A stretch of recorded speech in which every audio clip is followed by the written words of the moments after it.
ನಾಳೆ ಸೆಪ್ಟೆಂಬರ್ 18 ಗುರುವಾರ ಅತ್ಯಂತ ಶಕ್ತಿಶಾಲಿ ಗುರುಪುಷ್ಯಮಿ ಯೋಗ ಬಂದಿದೆ. ಗುರುವಾರ ಪುಷ್ಯ ನಕ್ಷತ್ರ ಬಂದಾಗ ಇದನ್ನು ಗುರುಪುಷ್ಯಮಿ ಯೋಗ ಅಥವಾ ಗುರುಪುಷ್ಯಾಮೃತ ಯೋಗವೆಂದು ಕರೆಯುತ್ತಾರೆ. ನಾಳೆ ಈ ವರ್ಷದ ಕೊನೆಯ ಗುರುಪುಷ್ಯಮಿ ಯೋಗ ಬಂದಿದ್ದು, ಈ ಯೋಗದಲ್ಲಿ ಕೆಲವು ವಸ್ತುಗಳನ್ನು ಖರೀದಿಸಿದರೆ ನಿಮ್ಮ ಅದೃಷ್ಟ ಬದಲಾಗುತ್ತದೆ. ನಿಗದಿತ ಮುಹೂರ್ತಗಳಲ್ಲಿ ಒಳ್ಳೆಯ ಕೆಲಸವನ್ನು ಮಾಡಿದರೆ ಶುಭ ಲಾಭವಾಗುತ್ತದೆ ಎಂದು ಪಂಚಾಂಗ ಹೇಳುತ್ತದೆ. ಇಂತಹ ಶುಭ ಮುಹೂರ್ತಗಳಲ್ಲಿ ಪುಷ್ಯ ನಕ್ಷತ್ರವು ಒಂದು. ಈ ನಕ್ಷತ್ರವು ಸನ್ಮಂಗಳವನ್ನುಂಟು ಮಾಡುತ್ತದೆ. ಈ ಯೋಗವು ನಾಳೆ ಬೆಳಿಗ್ಗೆ 6 ಗಂಟೆಯಿಂದ ಪ್ರಾರಂಭವಾಗಿ ಸಂಜೆ 6:30 ಇರುತ್ತದೆ. ಈ ಯೋಗದ ಸಮಯದಲ್ಲಿ ಕೆಲವು ಪರಿಹಾರಗಳನ್ನು ಮಾಡುವುದರಿಂದ ನಿಮ್ಮ ಹಣೆ ಬರಹವನ್ನು ನೀವೇ ಬದಲಾಯಿಸಿಕೊಳ್ಳಬಹುದು. ಯಾಕೆಂದರೆ ಈ ಸಮಯದಲ್ಲಿ ಗುರುಗ್ರಹದ ಪ್ರಭಾವವು ಅಧಿಕವಾಗಿರುತ್ತದೆ. ಇಂತಹ ಅಮೃತ ಗಳಿಗೆಯಲ್ಲಿ ಕೆಲವು ವಸ್ತುಗಳನ್ನು ಮನೆಗೆ ತಂದರೆ ನೀವು ಮುಟ್ಟಿದ್ದೆಲ್ಲ ಚಿನ್ನವಾಗುತ್ತದೆ ಅಥವಾ ಯಾವುದಾದರೂ ಒಳ್ಳೆಯ ಕೆಲಸ ಮಾಡಿದರೂ ಅದು ಸಿದ್ಧಿಯಾಗುತ್ತದೆ. ಈ ಅದ್ಭುತವಾದ ಯೋಗವು ಬಹಳ ವಿರಳವಾಗಿ ಸಂಭವಿಸುತ್ತದೆ. ಹಾಗಾಗಿ ನಾಳೆಯ ದಿನ ತಪ್ಪದೆ ಗುರುವಿನ ಆರಾಧನೆಯನ್ನು ಮಾಡಬೇಕು. ಇದರ ಜೊತೆಯಲ್ಲಿ ವಿಷ್ಣು ಸಮೇತ ತಾಯಿ ಲಕ್ಷ್ಮಿಯನ್ನು ಪೂಜಿಸಬೇಕು. ಈ ದಿನ ಶ್ರದ್ಧಾ ಭಕ್ತಿಯಿಂದ ಲಕ್ಷ್ಮಿಯನ್ನು ಪೂಜಿಸಿದರೆ ಶಾಶ್ವತವಾಗಿ ಲಕ್ಷ್ಮಿಯ ಅನುಗ್ರಹ ಪ್ರಾಪ್ತಿಯಾಗುತ್ತದೆ. ಯಾಕೆಂದರೆ ಪುಷ್ಯ ನಕ್ಷತ್ರದಲ್ಲಿ ತಾಯಿ ಲಕ್ಷ್ಮಿಯು ಜನಿಸಿದಳೆಂದು ಹೇಳುತ್ತಾರೆ. ಇದರಿಂದ ದುಪ್ಪಟ್ಟು ಫಲಗಳು ಲಭಿಸುವುದಲ್ಲದೆ ಮನೆಯಲ್ಲಿ ಸಕಲ ಸಂಪತ್ತುಗಳು ಪ್ರಾಪ್ತಿಯಾಗುತ್ತದೆ. ಈ ನಕ್ಷತ್ರದಲ್ಲಿ ಏನೇ ಖರೀದಿಸಿದರೂ ಅಥವಾ ಯಾವುದೇ ಒಳ್ಳೆಯ ಕೆಲಸಗಳನ್ನು ಮಾಡಿದರೂ ಅದರಿಂದ ಕುಟುಂಬಕ್ಕೆ ಶುಭ ಫಲಿತಾಂಶಗಳು ಮತ್ತು ಕುಟುಂಬದ ಸದಸ್ಯರ ಏಳಿಗೆ ಆಗುತ್ತದೆ. ವಿದ್ಯಾರ್ಥಿಗಳು ಈ ಗುರುಪುಷ್ಯ ನಕ್ಷತ್ರದಲ್ಲಿ ಪುಸ್ತಕ ಅಥವಾ ಪೆನ್ನುಗಳನ್ನು ಖರೀದಿಸಿದರೆ ವಿದ್ಯಾಭ್ಯಾಸದಲ್ಲಿ ಉನ್ನತ ಸ್ಥಾನಕ್ಕೆ ಏರುತ್ತಾರೆ. ಅದೇ ರೀತಿ ಕೆಂಪು ಗುಲಾಬಿ ಹೂವುಗಳಿಂದ ಲಕ್ಷ್ಮೀ ದೇವಿಯನ್ನು ಪೂಜಿಸಿದರೆ ಲಕ್ಷ್ಮೀ ದೇವಿ ಸಂತೃಪ್ತಳಾಗಿ ನಿಮ್ಮನ್ನು ಹರಸುತ್ತಾಳೆ. ಈ ಗುರುಪುಷ್ಯಮಿ ಯೋಗದಲ್ಲಿ ಕೆಲವು ವಸ್ತುಗಳನ್ನು ಖರೀದಿಸಿ ಮನೆಗೆ ತಂದರೆ ಹಣದ ವಿಷಯದಲ್ಲಿ ಅಂದರೆ ಸಂಪತ್ತಿನ ವಿಷಯದಲ್ಲಿ ನಿಮಗೆ ಖಂಡಿತ ಅದೃಷ್ಟ ಲಭಿಸುತ್ತದೆ. ಕುಬೇರನ ಆಶೀರ್ವಾದದಿಂದ ಮನೆಯಲ್ಲಿ ಹಣದ ಸಮಸ್ಯೆಗಳು ಬರುವುದಿಲ್ಲ. ನಮ್ಮ ಶಾಸ್ತ್ರಗಳ ಪ್ರಕಾರ ಈ ಪುಷ್ಯ ನಕ್ಷತ್ರದಲ್ಲಿ ಚಿಕ್ಕದೊಂದು ಚಿನ್ನವನ್ನು ಖರೀದಿಸಿದರೂ ಲಕ್ಷ್ಮೀ ಕಟಾಕ್ಷದಿಂದ ನಿಮ್ಮ ಜೀವನದಲ್ಲಿ ಉನ್ನತ ಮಟ್ಟಕ್ಕೆ ಇರುತ್ತೀರಿ. ಹಾಗೆಯೇ ಚಿನ್ನವನ್ನು ಖರೀದಿಸಲೇಬೇಕೆಂದೇನೂ ಇಲ್ಲ. ನಾಳೆ ತಪ್ಪದೆ ಚಿನ್ನಕ್ಕೆ ಸಮಾನವಾದ ಅರಿಶಿನ ಅಥವಾ ಅರಿಶಿನದ ಕೊಂಬನ್ನು ಖರೀದಿಸಿದರೂ ಚಿನ್ನ ಖರೀದಿಸಿದಷ್ಟೇ ಫಲ ಲಭಿಸುತ್ತದೆ. ಹಾಗಾಗಿ ನಾಳೆ 5 ರೂಪಾಯಿಯ ಅರಿಶಿನದ ಪ್ಯಾಕೆಟ್ ತಂದು ದೇವರ ಮನೆಯಲ್ಲಿಟ್ಟು ಪೂಜಿಸಿ ದೀಪಾರಾಧನೆ ಮಾಡಿ. ಈ ಗುರುಪುಷ್ಯಮಿ ಯೋಗದಲ್ಲಿ ಅರಿಶಿನ ಖರೀದಿಸಿದರೆ ನಿಮ್ಮ ಕುಟುಂಬಕ್ಕೆ ನೀವು ಊಹಿಸಲಾಗದಷ್ಟು ಸಂಪತ್ತು ದೊರೆಯುತ್ತದೆ.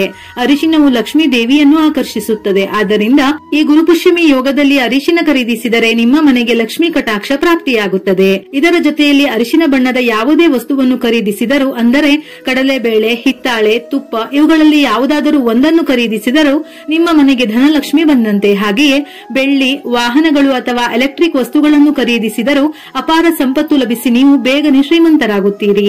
ಈ ದಿನ ಲಕ್ಷ್ಮೀ ದೇವಿಯ ಅನುಗ್ರಹಕ್ಕಾಗಿ ಅಕ್ಕಿ, ಸಕ್ಕರೆ ಈ ರೀತಿಯ ಬಿಳಿ ಬಣ್ಣದ ವಸ್ತುಗಳನ್ನು ಖರೀದಿ ಮಾಡಬೇಕು. ಹಾಗೆಯೇ ಈ ದಿನ ಸಾಧ್ಯವಾದಷ್ಟು ಹಾಲನ್ನು ದಾನ ಮಾಡಿದರೆ ಮನೆಯಲ್ಲಿ ಬಹುಬೇಗ ಲಕ್ಷ್ಮಿಯ ಅನುಗ್ರಹದಿಂದ ಧನ, ಕನಕ, ಸಂಪತ್ತು ವೃದ್ಧಿಯಾಗುತ್ತದೆ. ನಾಳೆ ದೇವರ ನೈವೇದ್ಯಕ್ಕೆ ಕೆಂಪು ಕಲ್ಲು ಸಕ್ಕರೆ ಮತ್ತು ಬಾಳೆಹಣ್ಣನ್ನು ಅರ್ಪಿಸಬಹುದು. ಇದರ ಜೊತೆಯಲ್ಲಿ ಹಳದಿ ಬಣ್ಣದ ಹೂವುಗಳನ್ನು ಅರ್ಪಿಸಿದರೆ ಬಹಳ ಒಳ್ಳೆಯದು. ಈ ದಿನ ಗುರುಚರಿತ್ರೆ ಪಾರಾಯಣ ಮಾಡಿದರೆ ತುಂಬಾ ಒಳ್ಳೆಯದು. ಎಲ್ಲಕ್ಕಿಂತ ಮುಖ್ಯವಾಗಿ ನಾಳೆ ವಿಶೇಷವಾಗಿ ಗುರುಪುಷ್ಯಮಿ ದಿನದಂದು ವಿಷ್ಣು ಸಮೇತ ಲಕ್ಷ್ಮೀ ದೇವಿ ಅಥವಾ ವೆಂಕಟೇಶ್ವರ ಸ್ವಾಮಿ ಮತ್ತು ಲಕ್ಷ್ಮೀ ದೇವಿಯ ವಿಗ್ರಹ ಅಥವಾ ಫೋಟೋವನ್ನು ಖರೀದಿಸಿ ದೇವರ ಮನೆಯಲ್ಲೇ ಇಟ್ಟುಕೊಂಡರೆ ಸಾಕ್ಷಾತ್ ಲಕ್ಷ್ಮೀ ನಾರಾಯಣರ ಆಶೀರ್ವಾದ ನಿಮ್ಮ ಕುಟುಂಬದ ಮೇಲೆ ಸದಾ ಇರುತ್ತದೆ. ನಿಮ್ಮ ದೇವರ ಮನೆಯಲ್ಲಿರುವ ವಿಷ್ಣು ಅಥವಾ ಲಕ್ಷ್ಮೀ ದೇವಿ ಫೋಟೋ ಮುಂದೆ ಸಣ್ಣ ದೀಪ ಹಚ್ಚಿ ಪೂಜಿಸಿದರೆ ಇಡೀ ವರ್ಷ ಯಾವುದೇ ಆಪತ್ತುಗಳು ಬರದಂತೆ ಅಷ್ಟೈಶ್ವರ್ಯಗಳು ಪ್ರಾಪ್ತವಾಗುತ್ತದೆ. ಹಾಗೆಯೇ ಈ ದಿನ ಓಂ ನಮೋ ಭಗವತೆ ವಾಸುದೇವಾಯ ಈ ಮಂತ್ರವನ್ನು 21 ಬಾರಿ ಅಥವಾ 108 ಬಾರಿ ಜಪಿಸುವುದು ಉತ್ತಮ. ನಮ್ಮಲ್ಲಿ ಅನೇಕರಿಗೆ ಚಿನ್ನ ಖರೀದಿಸುವ ಆಸೆ ಇರುತ್ತದೆ, ಆದರೆ ಖರೀದಿಸಲಾಗದ ಪರಿಸ್ಥಿತಿಯಲ್ಲಿರುತ್ತಾರೆ. ಅಂತವರು ಈ ಗುರುಪುಷ್ಯಮಿ ಯೋಗದಲ್ಲಿ ಸ್ವರ್ಣ ಗಣಪತಿ ಮಂತ್ರವನ್ನು ಪಠಿಸಿ. ಈ ಮಂತ್ರವನ್ನು ಪಠಿಸುವುದರಿಂದ ವಿಶೇಷವಾಗಿ ಕನಕ ಯೋಗವು ಒಲಿದು ಬಂದು ಆಗಾಗ ಚಿನ್ನ ಖರೀದಿಸುವ ಅದೃಷ್ಟ ದೊರೆಯುತ್ತದೆ. ಓಂ ನಮೋ ಹೇರಂಬ ಮದಮೋದಿತ ಹಸ್ತಿಮುಖಾಯ ಮಮ ಸ್ವರ್ಣ ಪ್ರಾಪ್ತಿ ಕುರು ಕುರು ಸ್ವಾಹ ಎಂಬ ಸ್ವರ್ಣ ಗಣಪತಿ ಮಂತ್ರವನ್ನು 21 ಬಾರಿ ಜಪಿಸಿದರೆ ಮುಂದಿನ ದಿನಗಳಲ್ಲಿ ನೀವು ಊಹಿಸಲು ಸಾಧ್ಯವಿಲ್ಲದಷ್ಟು ಚಿನ್ನವನ್ನು ಖರೀದಿಸುತ್ತೀರಿ.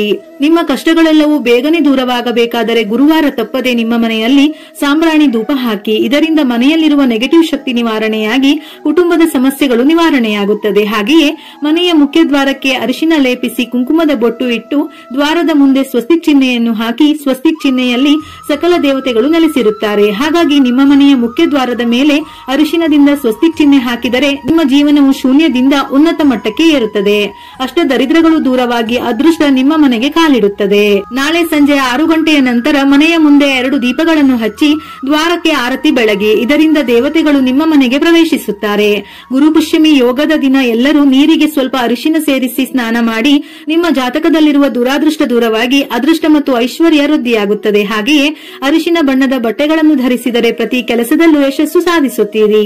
ತುಳಸಿ ಗಿಡಕ್ಕೆ 5 ಪ್ರದಕ್ಷಿಣೆಗಳನ್ನು ಹಾಕಿದರೆ ಕೋರಿದ ಕೋರಿಕೆಗಳು ಕೂಡಲೇ ನೆರವೇರುತ್ತದೆ. ಹಣ ಇಡುವ ಜಾಗದಲ್ಲಿ ನಾಳೆ ತಪ್ಪದೆ 5 ಏಲಕ್ಕಿಯನ್ನು ಇಡಿ. ನಮ್ಮ ಹಿಂದೂ ಧರ್ಮದಲ್ಲಿ ದೈವ ಮಂತ್ರಗಳಿಗೆ ಅಪಾರ ಶಕ್ತಿ ಇದೆ. ಶ್ರದ್ಧೆ ಭಕ್ತಿಯಿಂದ ಮಂತ್ರಗಳನ್ನು ಜಪಿಸಿದರೆ ಎಂತಹ ದೊಡ್ಡ ಸಮಸ್ಯೆ ಆದರೂ ಪರಿಹಾರವಾಗುತ್ತದೆ. ವಿಶೇಷವಾಗಿ ಈ ಗುರುಪುಷ್ಯಮಿ ನಕ್ಷತ್ರದಲ್ಲಿ ಕನಕದಾರ ಸ್ತೋತ್ರವನ್ನು ಓದಿದರೆ ನಿಮ್ಮ ಕುಟುಂಬದಲ್ಲಿರುವ ಹಣಕಾಸಿನ ಸಮಸ್ಯೆಗಳು ನಿವಾರಣೆಯಾಗುತ್ತದೆ. ಓದಲು ಕಷ್ಟವಾದರೆ ಶ್ರದ್ಧೆಯಿಂದ ಕೇಳಿ. ನಿಮ್ಮ ಜೀವನದಲ್ಲಿ ಬೇಗನೆ ಶ್ರೀಮಂತರಾಗಬೇಕೆಂದರೆ ಈ ಗುರುಪುಷ್ಯಮಿ ನಕ್ಷತ್ರದಲ್ಲಿ ಅಂದರೆ ಬೆಳಗ್ಗೆ 6 ರಿಂದ ಸಂಜೆ 6:30 ಒಳಗೆ ಒಂದು ಅದ್ಭುತವಾದ ಪರಿಹಾರವನ್ನು ಪಾಲಿಸಿ. ಒಂದು ಬಿಳಿ ಕಾಗದವನ್ನು ತೆಗೆದುಕೊಂಡು ಹಳದಿ ಬಣ್ಣದ ಪೆನ್ನಿನಿಂದ ಅಥವಾ ಅರಿಶಿನದಿಂದ ಆ ಬಿಳಿ ಕಾಗದದ ಮೇಲೆ ನಿಮ್ಮ ಪತಿ ಪತ್ನಿಯ ಹೆಸರು ಮತ್ತು ನಿಮ್ಮ ಆಸೆಯನ್ನು ಬರೆದು ಆ ಕಾಗದವನ್ನು ಮಡಚಿ ನಿಮ್ಮ ದೇವರ ಮನೆಯಲ್ಲಿಟ್ಟು ದೇವರಿಗೆ ನಮಸ್ಕರಿಸಿ. ಗುರುಪುಷ್ಯಮಿ ನಕ್ಷತ್ರದಲ್ಲಿ ಈ ಪರಿಹಾರವನ್ನು ಪಾಲಿಸಿದರೆ ನಿಮ್ಮ ಆಸೆ ಖಂಡಿತವಾಗಿಯೂ ಈಡೇರುತ್ತದೆ. ಈ ದಿನ ಯಾವುದೇ ಒಳ್ಳೆಯ ಕೆಲಸಗಳನ್ನು ಮಾಡಿದರೂ ಸಿದ್ಧಿಯಾಗುತ್ತದೆ. ಆದರೆ ಮದುವೆಗೆ ಸಂಬಂಧಪಟ್ಟಂತಹ ಯಾವುದೇ ಆಚರಣೆಗಳನ್ನು ಈ ಯೋಗದಲ್ಲಿ ಮಾಡುವುದು ಅಶುಭ. ಯಾಕೆಂದರೆ ಈ ಯೋಗವು ಬ್ರಹ್ಮದೇವನಿಂದ ಶಾಪಗ್ರಸ್ತವಾಗಿದೆ. ಹಾಗಾಗಿ ಈ ಯೋಗದಲ್ಲಿ ಮದುವೆ ಆಚರಣೆಗಳನ್ನು ಮಾಡಿದರೆ ಕೆಡುಕಾಗುತ್ತದೆ. ಮದುವೆಯ ಮಾತುಕತೆ ಅಥವಾ ನಿಶ್ಚಿತಾರ್ಥ ಇಂತಹ ಕಾರ್ಯಗಳನ್ನು ಅಪ್ಪಿತಪ್ಪಿಯೂ ಮಾಡಬಾರದು. ನಾಳೆಯ ದಿನ ತಪ್ಪದೆ ಗುರುವಿನ ಮತ್ತು ಲಕ್ಷ್ಮೀ ದೇವಿಯ ದೇಗುಲಗಳಿಗೆ ಹೋಗಿ ನಿಮ್ಮ ಮನಸ್ಸಿನಲ್ಲಿರುವ ಕೋರಿಕೆಗಳನ್ನು ಸಂಕಲ್ಪ ಮಾಡಿ ಪೂಜೆ ಮಾಡಿದರೆ ಬಹುಬೇಗ ಇಷ್ಟಾರ್ಥ ಈಡೇರುತ್ತದೆ. ಇದರ ಜೊತೆಯಲ್ಲಿ ಗುರು ಮತ್ತು ತಾಯಿ ಲಕ್ಷ್ಮಿಯ ಅನುಗ್ರಹದಿಂದ ಮನೆ ಮತ್ತು ಕುಟುಂಬದ ಏಳಿಗೆಯಾಗಿ ಸರ್ವ ಪಾಪ ದೋಷಗಳು ನಿವಾರಣೆಯಾಗುತ್ತದೆ. ವಿಡಿಯೋ ಇಷ್ಟ ಆಗಿದ್ದಲ್ಲಿ ಮರೆಯದೆ ಲೈಕ್ ಕೊಟ್ಟು ನಿಮ್ಮವರಿಗೆ ಶೇರ್ ಮಾಡಿ. ಇದೇ ರೀತಿಯ ಮನಮುಟ್ಟುವ ಉಪಯುಕ್ತ ಮಾಹಿತಿಗಳಿಗಾಗಿ ಮತ್ತೆ ಭೇಟಿಯಾಗೋಣ.